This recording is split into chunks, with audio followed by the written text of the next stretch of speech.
Assalamualaikum warahmatullahi wabarakatuh.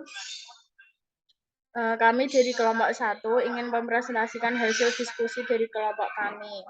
Sebelumnya izinkan kami untuk memperkenalkan diri. Anggotanya yaitu saya, Devi Kumalam, Miftahur Rohmah, Agustin Koirunisa, Robiatul Alvina, dan Muhammad Gazia Ilfa.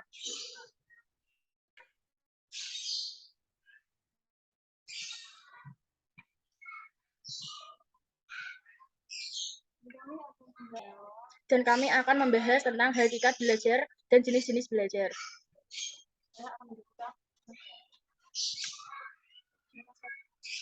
Latar belakang. Sylvia Nur Faizah 2017 mengemukakan bahwa pendidikan pada dasarnya berfungsi untuk membantu peserta didik dalam pengembangan dirinya, yaitu pengembangan semua potensi, kecakapan, serta karakteristik pribadinya ke arah yang positif, baik bagi diri maupun lingkungannya. Silliman et al. 2019, belajar merupakan suatu proses usaha yang dilakukan individu secara sadar untuk memperoleh perubahan tingkah laku tertentu, baik yang dapat diamati secara langsung sebagai pengalaman atau latihan dalam interaksinya dengan lingkungan. Rumusan masalah, apa saja jenis-jenis dalam pembelajaran? Tujuannya mengetahui pengertian dari hakikat belajar dan mengetahui apa saja jenis-jenis dalam pembelajaran, manfaat di SD, dan untuk maupun jenis-jenis pembelajaran oleh rekan saya, Miftahur Rohmah. Kajian teori, definisi belajar. Menurut Siti Morgan, relatif dalam menetapkan tingkah laku sebuah akibat atau hasil dari pengalaman yang menurut M. Sobri Sutikno,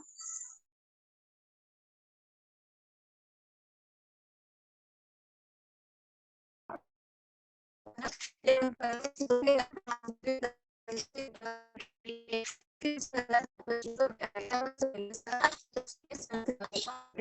sehingga tingkat mencari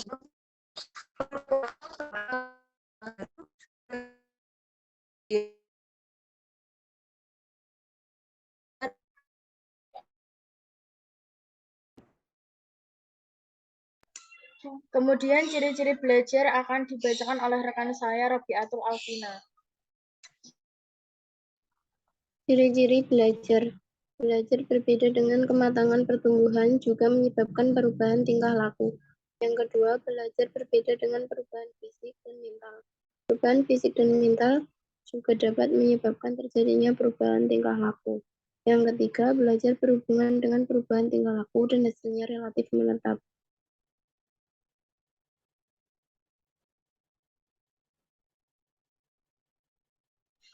Selanjutnya, jenis-jenis belajar akan dibacakan oleh rekan saya, Agustin. Selanjutnya yaitu jenis-jenis belajar. Belajar arti kata yaitu orang mulai menangkap arti yang terkandung dalam kata-kata yang digunakan.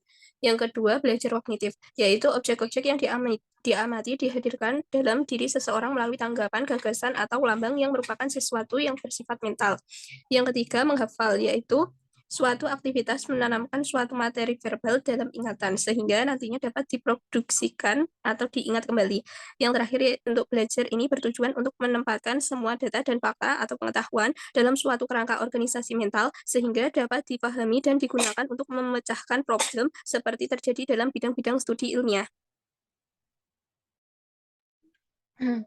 Selanjutnya, jenis-jenis belajar akan dibacakan lagi. Belajar konsep. Konsep adalah sebuah arti yang mewakili sejumlah objek yang mempunyai ciri-ciri yang sama.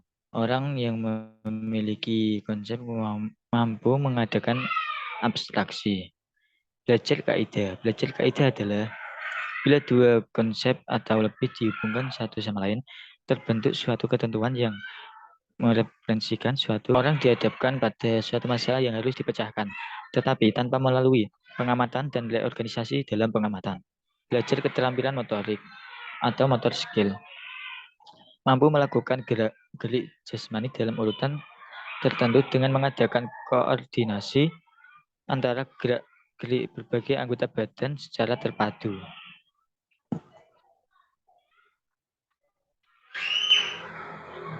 Selanjutnya, metode pengambilan data, Miftahur Rohmah. Metode pengambilan data.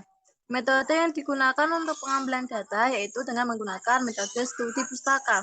Metode studi pustaka adalah mengumpulkan data dan informasi dari berbagai macam sumber dan literatur seperti penelitian lainnya yang artikel, catatan, serta jurnal kaitan dengan masalah yang akan dipecahkan.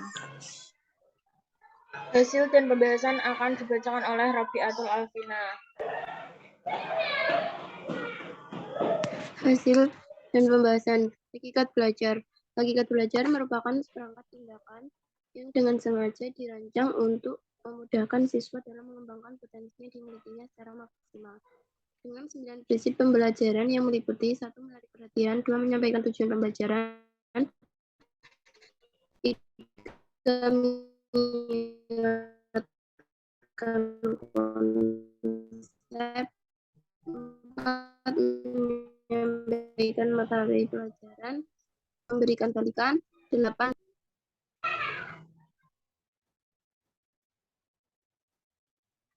Kesimpulannya akan dibacakan oleh Agustin Kairunisa. Jadi dapat disimpulkan bahwa hakikat belajar merupakan suatu proses yang berkesinambungan yang berlangsung sejak lahir hingga akhir hayat. Dalam belajar terjadi adanya perubahan tingkah laku yang bersifat relatif permanen. Hasil belajar ditunjukkan dengan tingkah laku dalam belajar ada aspek yang berperan yaitu motivasi, emosional, sikap, dan yang lainnya. Baik, terima kasih.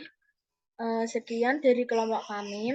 Mohon maaf jika ada tutur kata dan perilaku yang kurang menyenangkan. Wassalamualaikum warahmatullahi wabarakatuh. Waalaikumsalam warahmatullahi wabarakatuh.